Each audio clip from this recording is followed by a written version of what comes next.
haiko kitu. Ce n'est rien. Haiko kitu. Chercher Dieu, c'est une décision. Kutafuta Mungu inakuwa maamuzi. Même quand je ne vois rien, même quand je ne sens rien, même quand Dieu n'a rien dit, même quand Dieu m'a rien donné,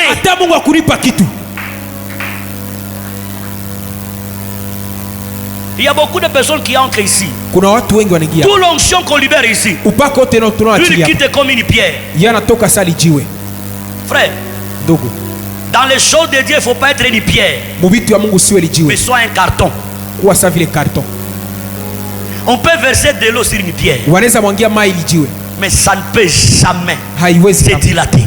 Mais quand on verse de l'eau sur un carton, les choses se compliquent. As-tu déjà vu une pierre, on met ça là-bas dans le lac et puis ça change? Mais Dieu a besoin que nous changions. Dieu a besoin que nous opérions dans une autre dimension. Jésus a dit ceci: si vous croyez à moi, vous ferez plus que ce que moi j'ai fait. Qu'il a déjà fait ici. Un pasteur m'a dit un jour, je crois que ce jour-là j'étais énervé contre un père que je ne pouvais jamais le faire. On a posté une vidéo de chandelier. J'ai posté aussi une vidéo que j'ai prêché. J'ai écrit là en bas: voici le miracle qui accompagneront tous ceux qui ont crié à mon nom. Lui il reprend la Bible. Qui t'a dit que le miracle, et toi tu dis là-bas, c'est faire tomber les gens. Je lui ai récupéré une box. Je lui ai dit, à cause déjà des gens comme vous, que le diable continue à régner sur nous. Le diable continue à régner sur l'église à cause des pasteurs comme vous.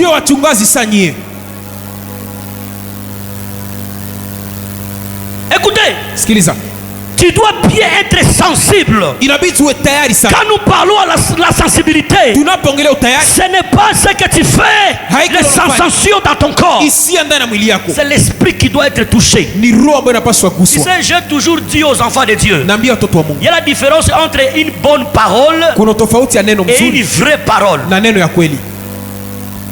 La bonne parole, c'est ce que beaucoup prêchent dans les églises. Ça suscite des polémiques à l'église. Mais la vraie parole, ça perce ton cœur. Ça te donne la décision de quitter l'endroit là où tu es et d'aller dans une autre dimension. Quand on a un chandelier, c'est le jour que Dieu te connaît. Ça, je dis la vérité.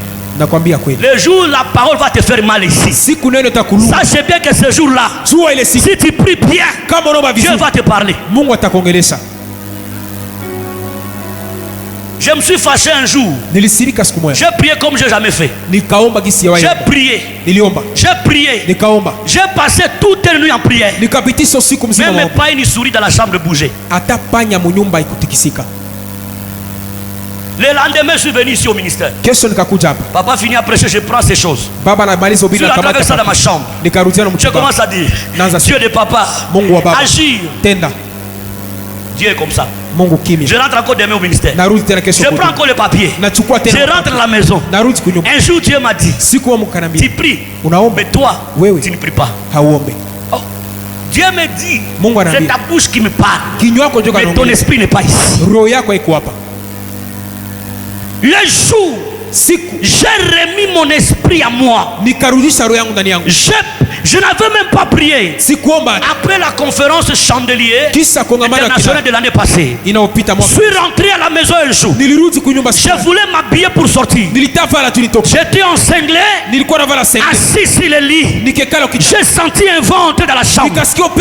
Tu sais pourquoi? Un morceau de chanson de l'adoration que j'ai prise, j'ai commencé à les répéter. Et j'ai senti mes cheveux commencer à monter. C'était le jour où Dieu est entré dans ma maison. Je n'étais pas à genoux, mais mon esprit était à genoux. Ma chair est sur le lit, mais l'esprit était en train de prier. La plus grande dimension de la prière, c'est quand l'esprit prie, même la chair est en repos.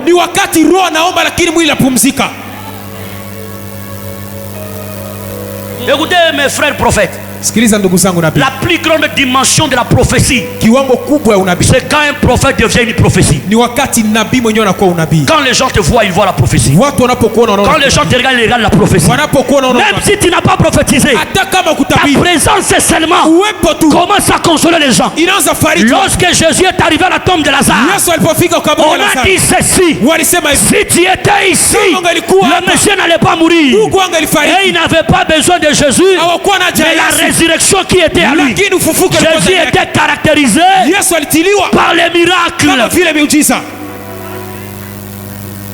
Un prophète ambiancé. Nabii wa ambiance. Écoute, j'aime répondre à quelqu'un, aux gens. Quand les gens me demandent pourquoi tu aimes la solitude, j'ai déjà répondu ça un jour. Je lui ai dit, ce n'est pas moi qui aime la solitude, mais c'est la solitude qui m'aime, parce que ce que j'ai à moi n'a pas besoin de bruit. C'est pourquoi je dois aimer la solitude. C'est dans la solitude que j'ai grandi. Quand tu fais le bruit, Dieu n'est pas là-bas. Je me suis concentré. Je ne savais même pas ce jour-là que Dieu est venu me parler. Et là, je rentre en compte dans le premier point. Alors que je voulais voyager avant la conférence, j'étais avec Papa Sami. Papa m'a dit, tu ne voyages pas. Et puis il vient, il fait un problème. Sur l'entrée, je ne voyage plus. Il y avait les billets déjà prêts. J'ai reporté les jours du séminaire. J'ai participé. Laisse-moi faire un petit témoignage que je n'avais pas fait avant. Le premier jour de conférence chandelier, parce que j'avais sacrifié un voyage où on devrait me donner l'argent, parce que j'ai obéi à la voix de la personne que tu as placée au-dessus de moi. J'étais assis derrière l'évêque Albert. Quand tu es entré ici sur sa tête, ça faisait sortir de fumier. Écoute, parfois on croyait qu'on prêchait, parfois on croyait qu'on faisait le miracle, or on faisait rien. Le jour où tu vas comprendre que Dieu n'est pas physique, tu vas bien marcher avec Dieu. Celui qui se présente continuellement devant la face de Dieu, il ne tire pas les choses aux hommes, mais il tire les choses au ciel.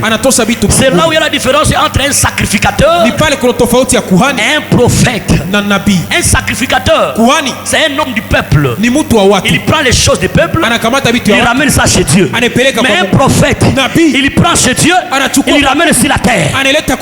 Parce qu'un prophète, c'est un homme spirituel. Pourquoi un prophète devait rester là où il n'y a pas les gens? Parce qu'il était un homme pour Dieu seul. Il devrait seulement parler avec Dieu. Si tu veux changer l'histoire de ta famille, tu dois quitter la distraction. Tu peux dire que je change l'histoire de ma famille, mais le soir, Dieu est dans une boîte de nuit. Je change l'histoire de ma famille. On nous a enseigné la troisième dimension. Tu as quitté la troisième dimension. Où est-ce que tu es parti? On nous a prêché ce que l'hôtel de la famille a la capacité de te faire sortir en haut jusqu'en bas. Si tu veux bien servir Dieu, prie d'abord les hôtels. Les hôtels nous mettent en confusion. J'ai déjà raconté, les gens prophétisaient, mais c'est les démons qui parlent. Toute la salle est remplie de l'esprit. Moi je sens rien. Là je pose la question, c'est moi qui suis démon? Est-ce que c'est moi qui n'a pas Dieu? Dieu m'a dit, impose la main si c'est lui qui prophétise. J'ai imposé la main, il est tombé. Quelqu'un qui prophétisait commence à dire, donc moi je chasse l'esprit de Dieu.